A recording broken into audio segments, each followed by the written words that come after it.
will explode in 30 seconds. Desperate, he grabs the parachute and jumps from the plane just before the explosion. He manages to land safely, but only to be run over in the same instant. The detective then appears in front of Tae-yu. It is revealed that 2 weeks earlier, in his life as a hired killer, he knew where the crime boss kept the dirt on clients. He took the HD with evidence and with more memories of his brother, knew he kept his pills in the pen and switched them with a sedative. His partner had always been by his side and threatened his own colleagues to lie to Tae-yu. And using the skills from all his lives so far, he executed his plan by placing bombs on the plane. As it was taking off, it was shown to the press and on TV, him hiring the crime boss to kill his own brother, in addition to the video where he reveals all the crimes before killing the serial killer.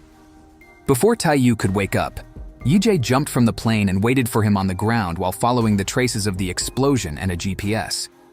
However, driven by the thirst for revenge, Yi-jae decides to kill him. Not even the appearance of death, who would take him straight to hell, made him stop. Until Jisoo's pen falls from his pocket, and believing it to be his beloved trying to protect him, he gives up killing Tae-yu, thus escaping spending eternity in hell.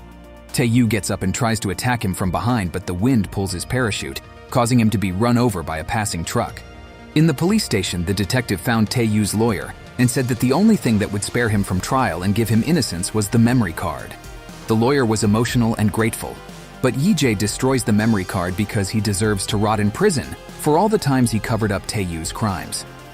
The repercussions for Park Tae-yu were significant. 3 police commanders were removed, and his father resigned, leaving the company in the hands of the shareholders. Yi-jae visits Tae-yu in the hospital, who only continues to live thanks to life support and has lost both legs. Visiting his ex-girlfriend's memorial, Yi-jae decides to live the life of a detective and continue fighting crime. And with his partner Ji-hun, they continued to arrest various criminals. He was getting used to this life, believing that one day he would be killed in one of these operations. But Ji-hun always protected him. His partner ended up getting injured in action, and in the hospital, Yi-jae meets Ji-hun's family who loved him very much and always worried when he went to work. Yi-jae then promises Ji-hun's daughter that he will always protect him so that he returns safely to his family. However, in a pursuit to the rooftop of a building, they didn't realize he was armed. He shot twice, hitting Yi-jae and his partner. In an attempt to protect his friend and his family, he went after the criminal, who shot more times in his stomach, and the two fell from the building. Death reproaches him for continuing to be selfish. Yi-jae says he doesn't understand because this time, he sacrificed himself to save someone else. Death laughs in his face, calling him a fool and sends him to the next life. This time, a beggar. He watches the news that the police detective, considered a hero, has died in a chase, falling from a building. He decides to go to the funeral. However, everyone there greeted him with prejudice, thinking he was there for food and already wanted him to leave because of the bad smell. The sheriff even gave him a bag of food to go away. But on the way out, he was pushed aside, as the Prime Minister came to see the deceased police hero. Initially, Yi-jae feels proud, but soon realizes he's just a beggar.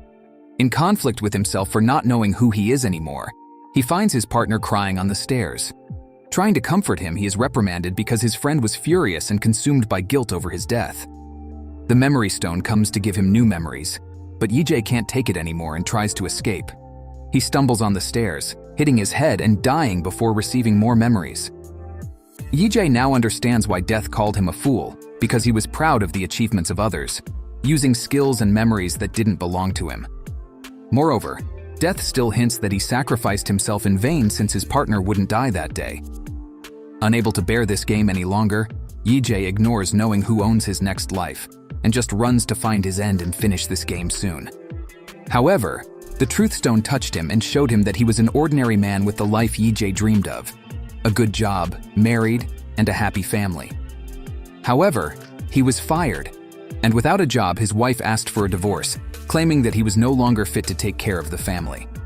Desperate for being a failure, his last wish was death.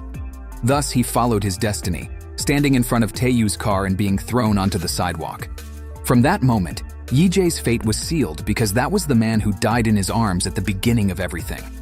Besides, it was the cause of awakening Tae-yu's killing desire, making him commit several hit and runs, including that of his beloved Jisoo.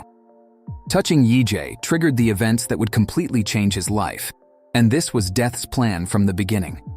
Back in purgatory, Yijie just wanted to go to his last life, die and end it all. However, death played another trick because as soon as he woke up, he was at home. To his surprise, looking in the mirror, he was in his mother's body. Upon receiving the memories, he realized how little he knew about his own mother. She had dreams, and one of them was to be a mother and have a happy family. She fell in love and had her longed-for family, but with her husband's death, only she and her son, little Yijie, remained. She raised him with a lot of love, even alone and facing difficulties. Due to having to take care of her son, she was fired, but she didn't give up on life. She continued to accept smaller jobs to support her son, but Yijie seemed not to appreciate her efforts. She always believed in her son and tried to cheer him up. However, Yijie was not as strong as his mother, and it was she who was calling her son on the night he gave up. The pain of receiving the news of his death was so great that she fainted.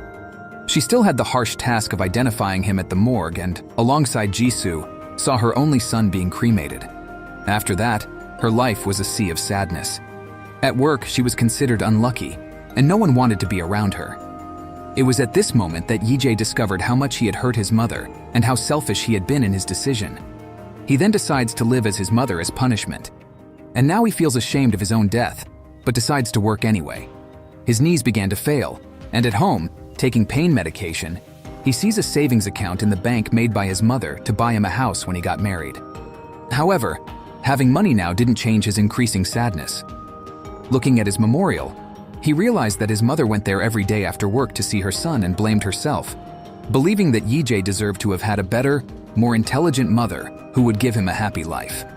The memories only became more painful, and he also remembered the day he made a promise to take his mother to the mountain where she met his father.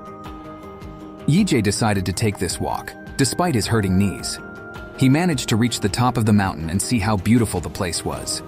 In thought, he finally asked for forgiveness from his mother and held her hand. On the way back, he slips and falls into the middle of nowhere. With an injured leg, he can't walk and screams for help, but no one hears him. He refuses to let his mother die like this and makes every effort to reach the trail, being rescued and waking up in the hospital with a broken leg. Even so, he chooses to give his mother a long life. He lived for another 32 years in her body, and in his final moments, his entire life flashed before his eyes. On a peaceful afternoon with a beautiful view, he has his best and most honest death. He tells Death that he can't believe he missed her after so long. However, for her, not even a second has passed.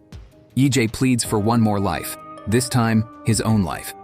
He now understands the importance of every moment lived and only asks for the opportunity to embrace his mother, at least one more time. Death congratulates him because with these words, he has just won the game. But he will have only one opportunity, one bullet, and if his gun doesn't fire, he will be judged by God. Yijie takes the deadly weapon, and to his happiness, it works. He returns to the top of the building just before giving up. But this time, he answers his mother's call, and his letter to Death flies away, thus ending the Death's game.